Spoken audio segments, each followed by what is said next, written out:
Bueno, buenos días o buenas tardes según cuando me estén escuchando.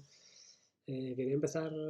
pidiendo disculpas por no haber podido estar allí con ustedes, me hubiera gustado, y dando también las gracias a la organización del Congreso habernos permitido participar en este formato y bueno, por el enorme esfuerzo que han venido realizando todo este tiempo, que siguen realizando esta semana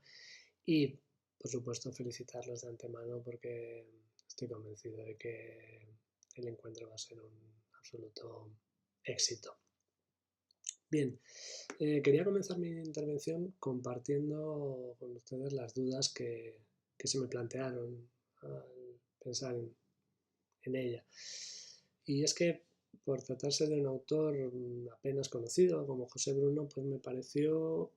que no era muy práctico entrar directamente en pasajes, en textos, en nombres concretos, sin hacer antes un pequeño esbozo de quién es el autor, para que se entienda precisamente porque creo que tiene un lugar entre estas voces plurales. Bien, así que empezaré respondiendo a la pregunta de quién es José Bruno. Bien, José Bruno es un autor gaditano que nace en San Fernando en 1887, aunque pasa la mayor parte de su vida y su trayectoria literaria en Madrid, que es la ciudad en la que muere en 1977. Aunque, como digo, no es un autor conocido, reconocido, sí me parece que su figura es muy representativa del artista, del escritor de la Edad de Plata. José Bruno es uno de los muchísimos andaluces, como sucedió también en otros lugares de España, aspirantes a artistas, aspirantes a escritores que tienen que marcharse a la capital en busca de un lugar, de un nombre en el mundo de las letras. Él lo hace, bueno, después de una infancia complicada, separado de su familia desde muy pronto, previo paso por el seminario, desde donde, bueno, inició un periplo que lo lleva primero a Sevilla, donde probó fortuna en distintos periódicos, principalmente en el Liberal, donde coincide con un joven Manuel Chávez Nogales, hasta que, bueno, pues finales más o menos del 17, al no ver cristalizados ni materializadas sus ambiciones y proyectos, pues ya sí decide dar el salto a Madrid. Allí, como tantos otros, pues escribirá de todo y en cualquier sitio donde se le quiera publicar.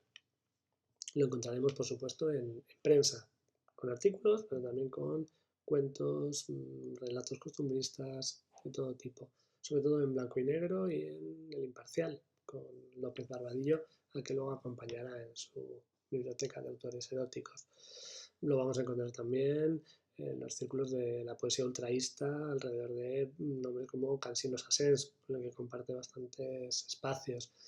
y publicando en Cervantes, Tuan, Vértices.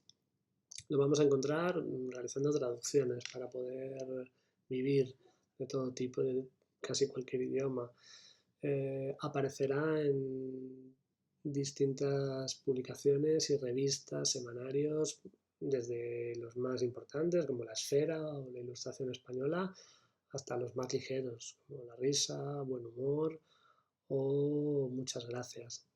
donde coincide con Artemio Precioso, que es otra figura importante en su carrera, al que de hecho sustituye como director de la publicación cuando éste se exilia. Lo vamos a encontrar, y luego volveremos a eso, en la narrativa más extensa. Entre 1927 y 1929 publica 3 novelas de manera consecutiva. Probará fortuna también en la escena teatral, pues, escribiendo y estrenando en colaboración con Ramos de Castro, con Labat, Songel y otros varios. Y bueno, ya después de la guerra seguirá encontrando lugares donde publicar, aunque sean publicaciones menores, prensa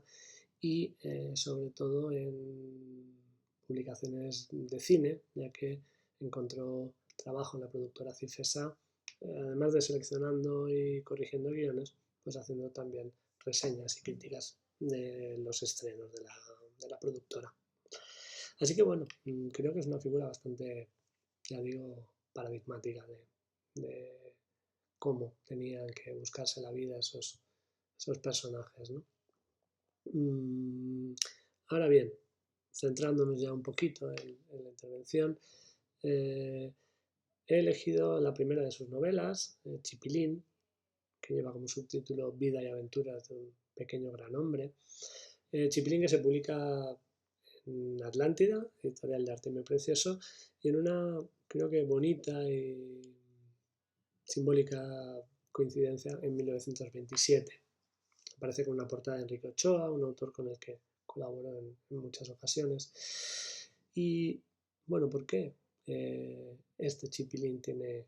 creo, lugar entre estas voces y cuerpos plurales? Bueno, pues porque Chipilín es un clarísimo ejemplo de protagonista, de héroe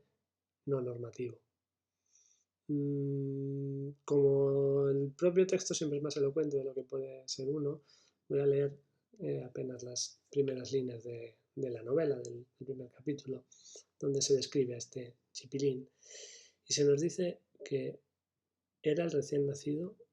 no un niño, sino el niño de un niño. Enano evidente, pigmeo nato, fenómeno de 27 centímetros apenas de longitud y de 900 gramos de peso aproximado. El ser más baladí que ojos han visto.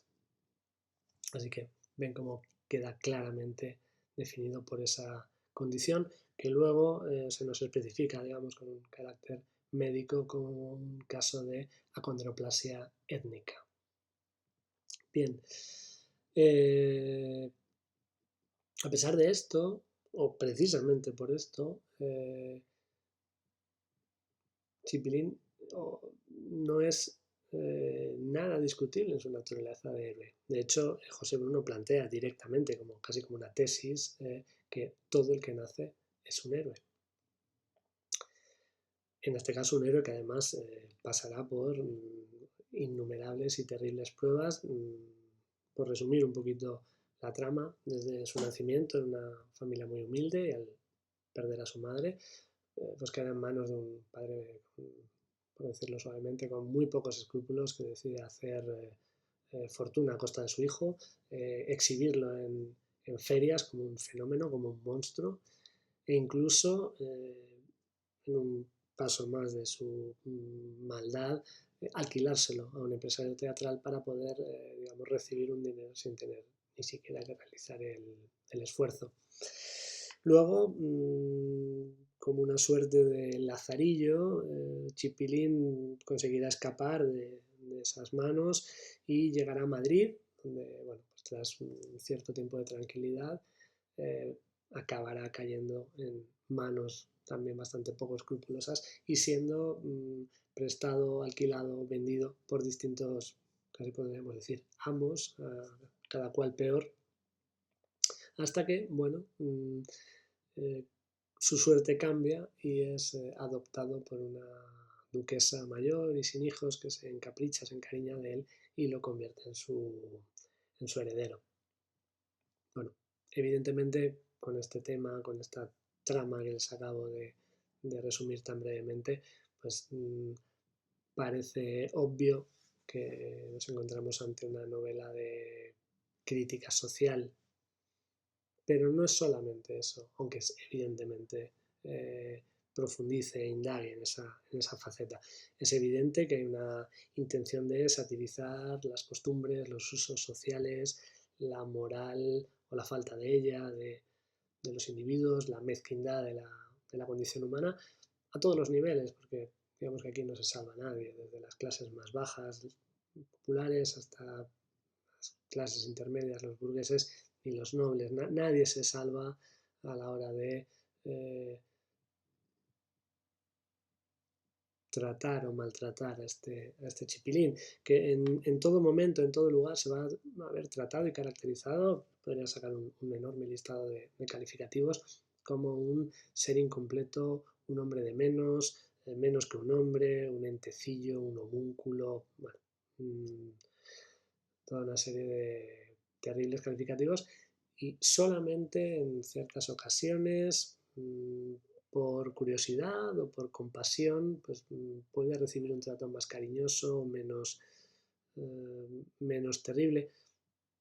Aunque muchas veces estas pequeñas pausas en el maltrato al personaje se deben pura y simplemente al interés. Queremos que esté bien porque vamos a sacar dinero de él. Es la única razón por la que se le da una comida, por la que se le viste, se le da un techo, etcétera, etcétera. De hecho, vamos a ver que, bueno, el personaje solamente cuando está solo o cuando está en compañía de otros personajes como él, de otros marginados, de otros fenómenos de feria, de otros monstruos, de payasos, equilibristas, mujeres barbudas, todo ese tipo de pobres de solemnidad, de enfermos leprosos, solo en ese contexto pues va a recibir algo parecido al cariño, a la amistad o incluso a la sensación de tener una familia. Decía antes que, bueno, sí hay un ascenso, un triunfo de Chipilín, pero eso también sirve para incidir en la miseria y la hipocresía humana, porque al final lo que le abre las puertas, lo que hace, y se dice expresamente, olvidar su tamaño, es el dinero, es el poder, es la posibilidad de que ese personaje te proporcione una ventaja o algo así, ¿no? Así que evidentemente hay una crítica social. Sin embargo, toda esa insistencia en la deshumanización a que se somete al personaje de Chipilín, pues no sirve en realidad sino para engrandecer el personaje. Y esto no es para nada casual. En realidad es algo, y si atendemos a la trayectoria literaria de Bruno, siempre sucede así, es algo que el autor utiliza para desarrollar una intención más profunda. O sea, no solo hay una crítica social, sino siempre detrás hay otra faceta, una enorme carga y una enorme intención ideológica y filosófica, digamos, intelectual, ¿no? Así que podríamos decir que aunque esa crítica social sea obvio que nos sitúa a todos como sociedad, como individuos, en ese callejón del gato, viendo lo peor de nosotros mismos, Chipilín se muestra igual a nosotros. Quiero decir, no solamente se defiende la idea de que Chipilín, como hombre que es, sea uno más de nosotros, que nosotros debamos verle como uno más, sino que en realidad a medida además que Bruno nos va metiendo en esa idea del personaje como algo despreciable, como algo terrible, como algo motivo de risa, al final hay, digamos, una especie de cierto giro y de repente nos encontramos dentro del espejo. Así que no es que Chipilín sea igual a nosotros, sino que nosotros somos Chipilín. De hecho, lo que hace que Chipilín trascienda es lo que nos convierte a nosotros en humanos, es el intelecto, es la lectura, es el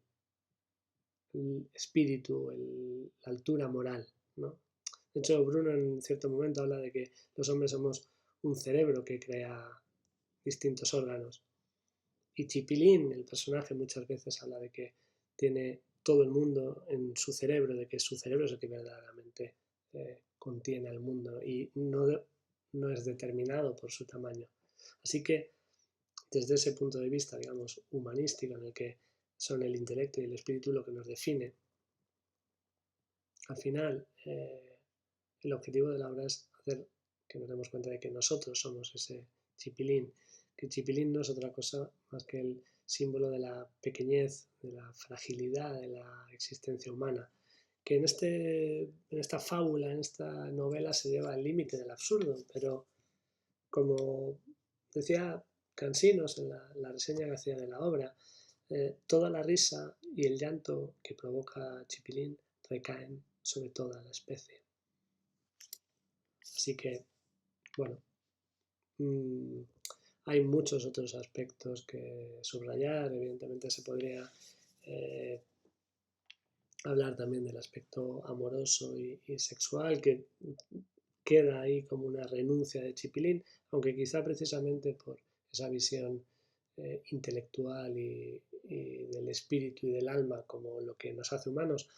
igual que tenemos que renunciar a lo físico y renunciar a ver en Chipilín a un monstruo, porque al final es un hombre, es un cerebro, es un intelecto, es un alma,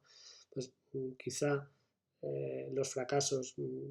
amorosos del personaje a lo largo de la obra no hacen sino precisamente colocarlo a un nivel mucho más trascendente, donde él elige, por ejemplo, la idea platónica del amor, la idea poética del amor, y renuncia a lo carnal, digamos, a lo físico en lugar de lo espiritual. Luego, y ya para ir bueno, terminando, se podría hacer una tercera lectura que también insinúa Cansinos en sus reseñas, y es que además de la crítica social, además de lo filosófico y lo ideológico, en la novela hay también, digamos, una reivindicación del autor, de la figura del autor, de la figura del genio, de la figura del creador, ¿no? Como algo infravalorado, atacado, incomprendido por una sociedad, incluso a veces desde los propios círculos literarios, que solo entienden de provecho, que solo entienden de lo banal, de lo físico, de lo vulgar, y no son capaces de ver a un verdadero creador, a un verdadero genio. Entonces, bueno, quizás esa podría ser una tercera lectura. No tengo más tiempo para desarrollarla. Espero que haya resultado, aunque quizá un poco atropellado, de su interés, y en cualquier caso estaré encantado de recibir cualquier pregunta, cualquier comentario, cualquier cuestión. Así que nada, muchas gracias y bueno, disfruten de